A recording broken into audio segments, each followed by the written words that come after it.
Good afternoon and welcome to the MIDDAY News. I am Olubumi Ajiboye Agbola. The National Industrial Court sitting in Abuja has refused the prayers of the federal government to direct the striking academic staff union of universities to resume classes pending the determination of a suit challenging the strike.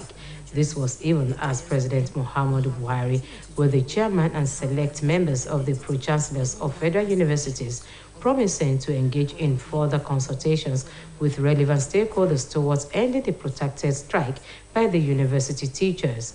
At the resumed sitting, counsel to the federal government, James Igwe, requested the court to direct ASU to resume work pending the determination of the suit. However, the defendant's counsel, Femi Falana, opposed the request, stating that it would amount to determining the substantive suit.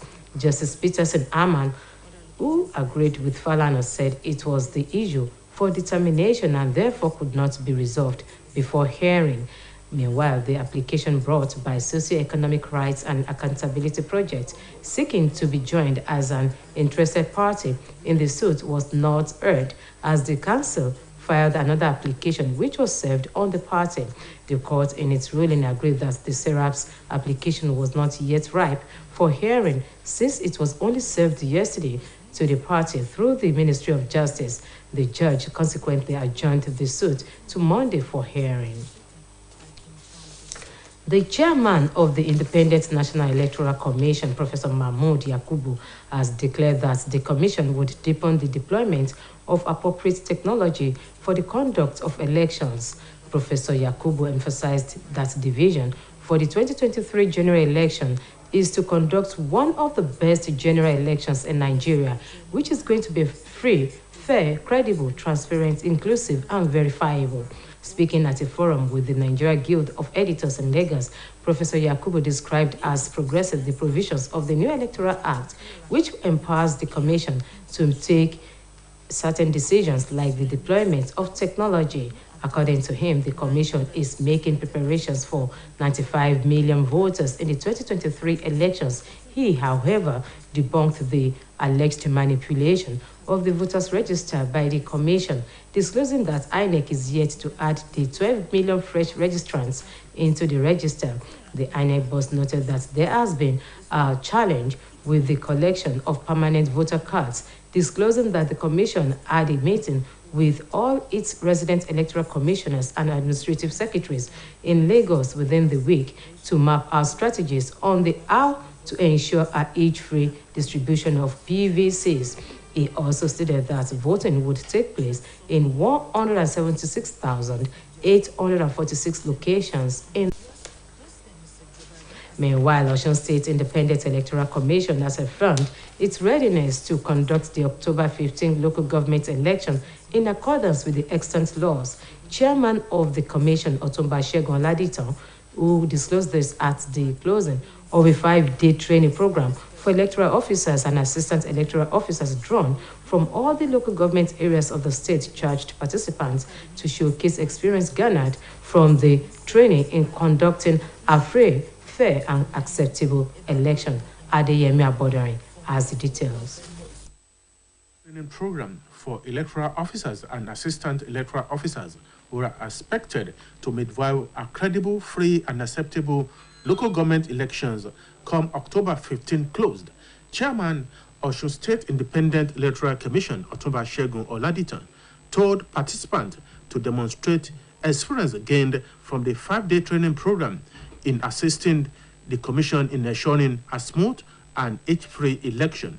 The commission chairman, who assured members of the public that with the completion of the training program, the commission has taken another bold step towards enthronement of democratic governance at the local government level in the state, urged lovers of democracy and critical stakeholders to cooperate with the commission in the conduct of the October 15 local government election, while also enjoining participating political parties to play by the rules. To abide by any pronouncement of a court of competence. So, as the motto of the scout says, we prepare appreciating consultants and facilitators for giving their best in imparting appropriate knowledge and skills into the participants to realize the Commission's goal of delivering an acceptable local government of the state.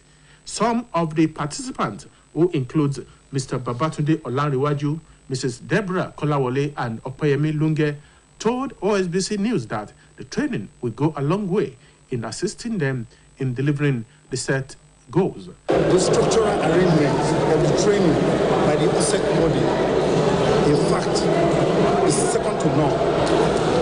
Number one, they are very strict with all the participants, and they have made all the participants to understand the task ahead of us. We have been able to be trained how to organize the election in our local governments. And the consultants that handled us throughout the week has done very well. Dr. Omaleke, we appreciate it. Trained through the model of being a professional in disseminating our work. We have been given all the model operandi on how to work with great integrity to satisfy the electorates and also the candidates that want to come into the post of local government chairman or the councillor. Certificates were thereafter issued to participants. Adeyemi Aboderi, OSBC News. Ahead of the 2023 general elections, the chairman of Inter-Party Advisory Committee, Mr. Yabagi Sani, has enjoined the electorate not to cast their votes on the basis of primordial sentiments of religion and ethnicity. Speaking at a conference organized by the National Youth Council of Nigeria in collaboration with Alliance for Policy Advocacy and Development to mark the International Democracy Day in Abuja, Mr. Sani noted that competence should be the yardstick to elect candidates vying for various elective seats in the country. Represented by Mr. Egbeola Martins, Sani said it was unfortunate that the ruling elites have been exploiting religion and tribalism as a divisive tool to perpetuate their stranglehold on power over the years, decrying the appalling level of poverty in the country. He called on Nigerians to eschew bitterness and intolerance irrespective of the ethnic, religious, and political leanings ahead of the 2023 polls. He reiterated the resolve by IPAC to promote issue-based debates among politicians jostling for various elective seats to move the country forward. NYCN President Mr. Solomon Adodo also said that it was imperative that youths shun the temptation to indulge in violence and other divisive tendencies aimed at fanning the embers of hatred in the country. The British High Commission offices in Abuja, Lagos, and other locations in Nigeria will be closed on Monday as the United Kingdom buries Queen Elizabeth II in London. The announcement was contained in a statement posted on the official Twitter page of the United Kingdom in Nigeria. The tweet, however, stated that the UK visa application centers in Abuja and Lagos would not be affected by the closure. Queen Elizabeth II died at the age of 96 at Balmoral in United Kingdom. And moving on to sports, Odion Ihalo and Anthony Wakeme were on target for their respective clubs in the Saudi Arabia Professional. Ihalo, who was top scorer in the Saudi League last season, scored once in Al Hilal 3-0 win against Al Weda. The Super Eagles striker netted Al Hilal's second goal at the game. Musa Marega and Luciano Veto scored the other goals for Ramon Diaz's side. Ihalo has now scored 3 goals in 4 league outings for the defending champions this season. At the Prince Sultan's bin Abdulaziz Sports City, Anthony Wakeme rescued a point for Al Fiyah in the 1-1 draw against their host Aba, while Sadi Jaman opened scoring for the home team on 65 minutes and Wakeme restored parity for the visitors 3 minutes from time.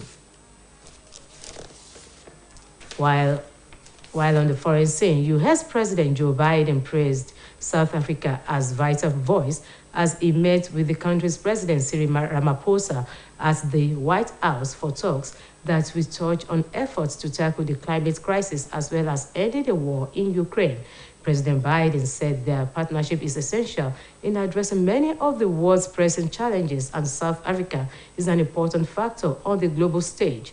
A senior Biden administration official told reporters that the United States president wanted to discuss the war in Ukraine with President Ramaphosa on the best way forward. Mr. Biden, who has led an international coalition in applying a slew of economic sanctions against Russian President Vladimir Putin over the war, wants South Africa's help in those efforts. Reports say the South African government has resisted calls to directly condemn Russia for the invasion due to its close historical ties with Moscow on its support for the anti-apartheid struggle, which made it abstain from a United Nations voting denouncing the invasion of Ukraine. Still on the foreign scene, Syrian Defense Ministry says Israel has carried out an air attack on Damascus International Airport and other positions south of the capital, killing 5 soldiers and causing material damage. The ministry added that Syrian air defenses intercepted the raid and managed to down most of the missiles. There was no immediate confirmation whether the attack has affected flight operations at Damascus Airport. The Defense Ministry said on its website that the attack was launched in the early hours of today with a missile fired from the air from the northeastern direction of Lake Tiberias, targeting the airport and other targets south of the city. Israel has intensified strike on Syria's airports on the grounds that it wants to disrupt Tehran's increasing use of area supply routes to deliver arms to allies in Syria and Lebanon, including Hezbollah. And that ends the Midday News on OSBC TV. It was edited by Kayode Adebayo. Join us at 5 for the evening news. Good afternoon.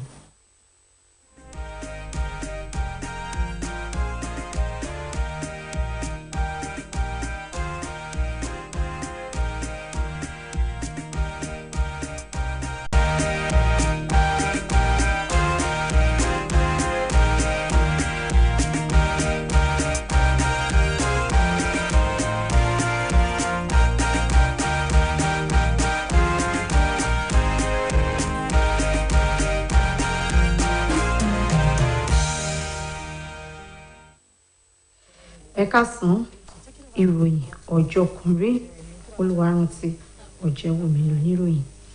Ilé-ẹjọ́ tó ń gbẹ́sùn ọ̀rọ̀ àwọn òṣìṣẹ́ tó kalẹ̀ sílùú Àbújá ti kó àrọwà ìjọba àpapọ̀ pé kó pa á láṣẹ fún àwọn olùkọ́ fásitì tí wọ́n wọṣẹ́ níwọ̀n kí wọ́n padà sí ẹnu iṣẹ́ títí tí wọn yóò fi gbé ẹ̀sùn tí wọ́n pè ìtakò ìyanṣẹ́lódì tí wọ́n gùn lé. Ààrẹ Muhammadu Buhari tún ṣe ìpàdé pẹ̀lú àwọn alága àti àmàbà ìsàlẹ̀ àwọn fásitì ti ìjọba àpapọ̀ pẹ̀lú ìlérí láti túbọ̀ kàn sí àwọn tọ́rọ̀ ìyanṣẹ́lódì náà gbèrò lọ́nà àti fòpin sí ìyanṣẹ́lódì àwọn olùkọ́ fásitì tó ti di lónìí lọ́la bí ẹ̀kan àpọ̀kọ̀jẹ̀. Níbi ìjókòó ilé ẹjọ́ náà ni agbẹjọ́rò ìjọba àpapọ̀ James Igwe ti rọ ilé ẹjọ́ pé kó pàṣẹ fún àwọn olùkọ́ fásitì kí wọ́n padà sọ́gbà ilé ẹ̀kọ́ fétò ẹ̀kọ́ kíkọ́ títí tí ilé ẹjọ́ yóò fi gbọ́ ẹ̀sùn ọ̀hún tán.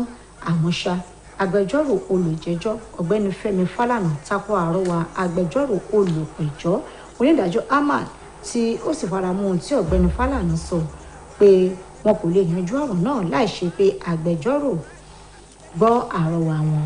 Ẹ̀wẹ̀, àrọwà àjọ serap láti darapọ̀ mọ́ àwọn olùjẹ́jọ́ láti dìjọ jẹ́jọ́ ẹ̀sùn náà nílé ẹjọ́ kọ̀ nítorí bí agbẹjọ́rò wọn ṣe tún pe ẹjọ́ tuntun míì lánàá. Nínú ìdájọ́ ilé ẹjọ́ ló ti ní kò tí ì tó àkókò láti gbọ́ ẹ̀sùn tí àjọ serap pè nítorí wọ́n ṣẹ̀ṣẹ̀ fi àwọn ìwé ẹ̀sùn wọn ṣọwọ́ sí ilé ẹjọ́ ni nípasẹ̀ ilé iṣẹ́ tó wà fẹ́ka ètò ìdájọ́. Ilé ẹjọ́ wá sún ìgbẹ́jọ́ di ọjọ́ Ajé tó ń bọ̀. Alága àjọ elétò ìdìbò lórílẹ̀‐èdè yìí ọ̀jọ̀gbọ́n Mahmood Yakubu ti kéde pé àjọ INEC yóò ṣe àmúlò àwọn ohun èlò ìmọ̀ ẹ̀rọ tó péye fétò ìdìbò ọdún tó ń bọ̀ tó sì fi dá àwọn ọmọ orílẹ̀‐èdè yìí lójú pé ìdìbò ọdún 2023 yóò gbòǹjẹ fẹ́fẹ́ gbà wò bọ̀. Ọ̀jọ̀gbọ́n Yakubu kanjú abẹ́ ọ̀rọ̀ yìí nípò pé ìdìbò gbogbogbò ọdún 2023 ni yóò jẹ́ ìtẹ́wọ́gbà jùlọ lórílẹ̀‐èdè yìí tí yóò sì wáyé pẹ̀lú kíkó àkóyawọ́ àti láìfigbá kan ọ̀kan nínú níbi ètò kan tí ẹgbẹ́ àwọn olóòtú ìròyìn lórílẹ̀‐èdè yìí ṣètò rẹ̀ tó wá nílùú Èkó ló ti sọ̀rọ̀ yìí. Ọ̀jọ̀gbọ́n Yakubu sọ pé ìdàgbàsókè ńlá gbà ó ní àmúlò òfin ìdìbò tuntun tí orílẹ̀-èdè yìí gbé kalẹ̀ jẹ́, tó sì sọ pé ó ró àjọ INEC lágbára láti gbé ìgbésẹ̀ lọ́wọ́ ara wọn bíi àmúlò àwọn ohun èlò ìmọ̀ ẹ̀rọ. Gẹ́gẹ́ bó ṣe sọ, àjọ INEC ti sàtòbí wọn kó lè dáadáa fáwọn olùdìbò tí wọ́n jẹ́ mílíọ̀nù 5.1 tí wọn yóò dìbò ọdún 2023. Ó ní irọ́ lásán. Ó ní ìròyìn kan tó gba ìgboro kan pé àjọ INEC tọwọ́ bọ àkọsílẹ̀ ìwé àwọn olùdìbò lójú, pẹ̀lú àlàyé pé àjọ INEC kò tí ì ṣe àfikún mílíọ̀nù 2 àwọn èèyàn tí wọ́n ṣẹ̀ṣẹ̀ forúkọ sílẹ̀ láti dìbò. Ó ní ìpèníjà wà nídìí gbígba káàdì àwọn olùdìbò, pẹ̀lú àlàyé pé àjọ elétò ìdìbò ṣe ìpàdé pẹ̀lú àwọn ọ̀gá elétò ìdìbò láwọn ìpínlẹ̀ àti àwọn akọ̀wé nínú àjọ náà ètò wà nílùú Èkó lọ́nà àti ṣọ́nà bí pínpín káàdì ìdìbò àwọn olùdìbò yóò ṣe kọfẹ́ ńlẹ̀. Ó jẹ́ kó yé ni pé ìdìbò yóò wáyé ní gbogbo ibùdó tó wà káàkiri orílẹ̀-èdè yìí nínú ìdìbò ọdún 2023. Àjọ elétò ìdìbò ti ìpínlẹ̀ Ọ̀ṣun ti fìdí ìgbáradì rẹ̀ múlẹ̀ láti ṣètò ìdìbò ìjọba ìbílẹ̀ lọ́jọ́ 15 oṣù tó ń bọ̀ níbàámu pẹ̀lú òfin. Alága àjọ elétò ìdìbò nípínlẹ̀ Ọ̀ṣun Ọ̀túnba Ṣẹ́gun Ládìtàn, ẹni tó fìdí èyí múlẹ̀ lásìkò tó ń kádìí ìdánilẹ́kọ̀ọ́ lọ́jọ́ 5 fáwọn òṣìṣẹ́ àjọ náà tí wọ́n ṣàyàn ní gbogbo ìjọba ìbílẹ̀ tó wà ní ìpínlẹ̀ yìí ńlẹ̀. Ó rọ gbogbo àwọn tí wọ́n kópa nínú ìdánilẹ́kọ̀ọ́ náà láti ṣàmúlò ẹ̀kọ́ tí wọ́n fi kọ́ láti ṣètò ìdìbò ìjọba ìbílẹ̀ tí kò ní lẹ́jà bákan nù. Adéyẹmí Abọ́dẹrìn, lẹ́kùnrẹ́rẹ́ rèé àtúpalẹ̀ ìròyìn rèé, ẹ bá mi kálọ. Àwọn òṣìṣẹ́ tí yóò ṣiṣẹ́ gẹ́gẹ́ bí òṣìṣẹ́ àjọ elétò ìdìbò tí ó sec lásìkò ìdìbò ìjọba ìbílẹ̀ tí yóò wáyé nípínlẹ̀ Ọ̀ṣun lọ́jọ́ 15 oṣù kẹwàá ọdún yìí ńlẹ̀. Alága àjọ elétò ìdìbò nípínlẹ̀ Ọ̀ṣun Ọ̀túnba Ṣẹ́gun Ládìtàn sọ fáwọn olùkópa níbi ìdánilẹ́kọ̀ọ́ yìí láti ṣàmúlò ẹ̀kọ́ àti ìrírí tí wọ́n ní láàkó ìdánilẹ́kọ̀ọ́ ọlọ́jọ́ 5 náà tí yóò ṣèrànwọ́ nídìí àti jẹ́kítò ìdìbò òun ó jáde rẹ̀. Alága àjọ sec fi dáwọn èèyàn lójú pé pẹ̀lú ìdánilẹ́kọ̀ọ́ tó wáyé ọ̀hún, àjọ OSBC ti gbé ìgbésẹ̀ ìfẹsẹ̀rinlẹ̀ ìjọba tiwantiwa láwọn ìjọba ìbílẹ̀.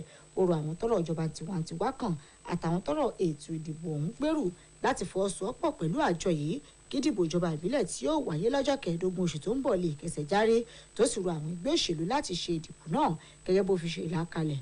Ó dúpẹ́ lọ́wọ́ àwọn tó ṣe ìdánilẹ́kọ̀ọ́ fún àwọn èèyàn yìí fún bí wọ́n ṣe ṣàgbékalẹ̀ ìdánilẹ́kọ̀ọ́ lónìrànràn láti rí dájú pé àfojúsùn àjọ ọ̀hún jọ nídìí ṣíṣe ìdìbò ìjọba ìbílẹ̀ tí yóò gbòǹjẹ fẹ́ gbẹ́gbà wó bọ̀.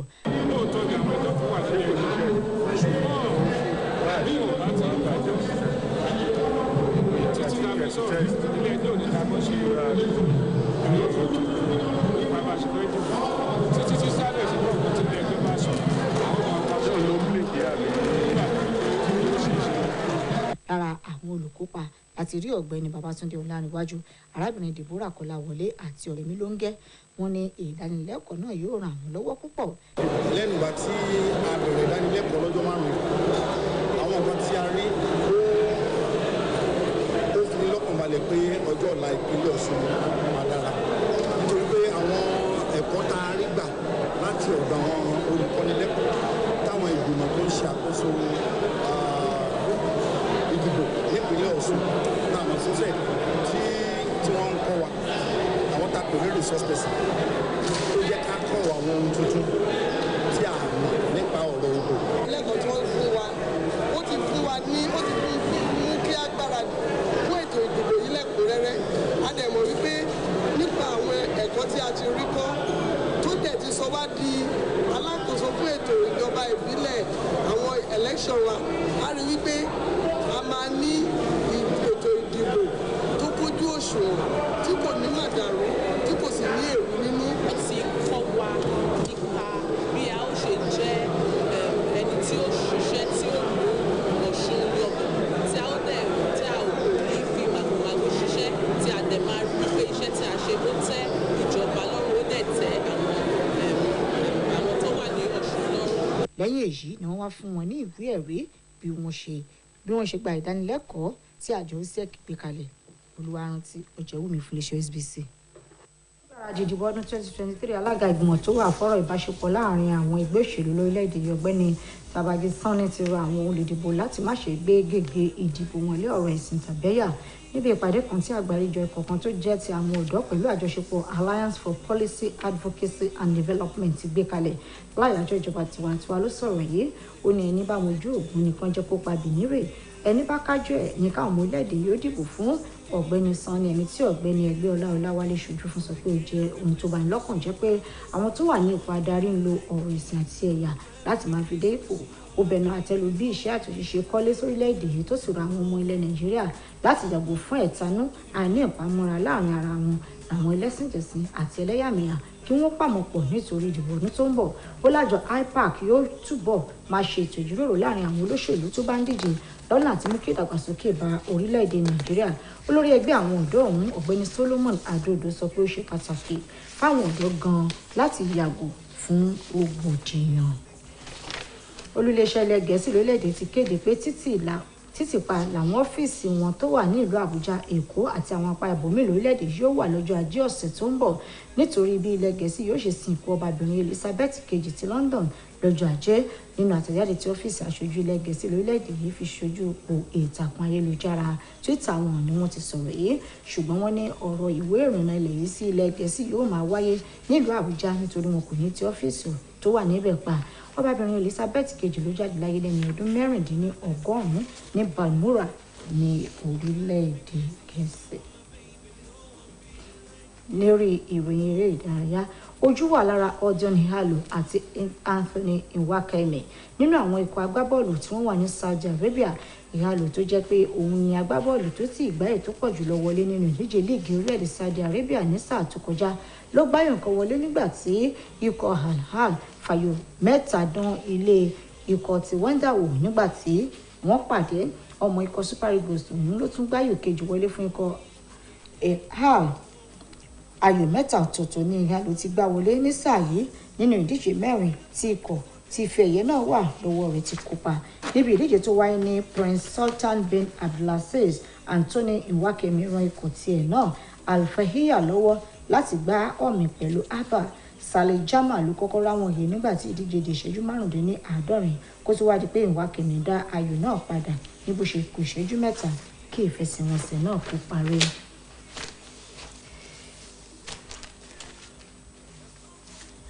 nílẹ̀ òkèèrè ààrẹ orílẹ̀-èdè Amẹ́ríkà Joe Biden ti gbóṣùbà fún ààrẹ orílẹ̀-èdè South Africa lákòókò tó fojú rinjú pẹ̀lú ààrẹ ilẹ̀ South Africa Cyril Ramaphosa nílẹ̀gbẹ́ ààrẹ ilẹ̀ Amẹ́ríkà tí wọ́n sì ti jọ jíròrò lórí ọ̀rọ̀ tó ní í ṣe pẹ̀lú àyípadà tó dé bá ojú ọjọ́ àti bópin ṣe yóò ṣe dé bá ogun tó ń wáyé ní Ukraine ààrẹ Biden ní àjọṣepọ̀ láàrin orílẹ̀-èdè méjèèjì ṣe pàtàkì lọ́nà àti wójútùú sí ọ̀pọ̀ ìṣòro tó ń kojú àwọn orílẹ̀-èdè lágbàáyé nítorí orílẹ̀-èdè South Africa jẹ́ orílẹ̀-èdè tí kò ṣe fojú rí náà ọ̀kan lára àwọn aláṣẹ ìjọba ààrẹ Joe Biden sọ láàárọ̀ ní pé ààrẹ orílẹ̀-èdè Amẹ́ríkà yóò pẹ̀kẹ́lu ọ̀rọ̀ ogun tó ń fi ilẹ̀ Ukraine lápè lásìkò ìjíròrò rẹ̀ pẹ̀lú Ramaphosa ọ̀gbẹ́ni Biden tó wà lára àwọn aṣáájú tó ń pè fún fífòfin de ààrẹ ilẹ̀ Russia Vladimir Putin nítorí bó ṣe ṣígun sí Ukraine rọ orílẹ̀-èdè South Africa láti kún un lọ́wọ́ nídìí ìgbésẹ̀ náà.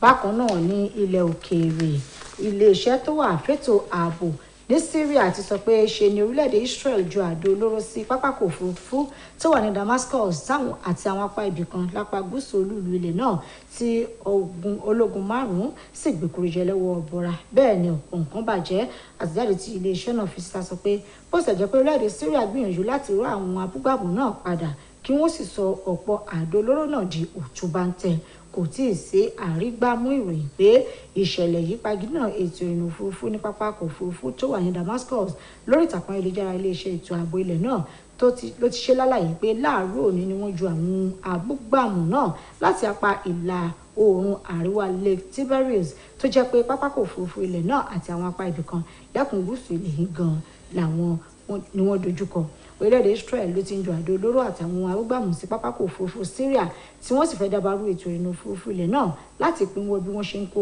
ohun ìjà olóró lọ sí Syria Lebanon àti fún àwọn ikọ̀ Hezbollah. àríjù báyìí lọ lórí ìròyìn ọjọ́ kan ní fún ti àkókò yẹ darapọ̀ mọ́ wa láago 5 kọjá ìṣẹ́jú 15 nígbà tá a máa mú ìròyìn ilé wa fún yín àpò ìgbádùn òpin ọ̀sẹ̀.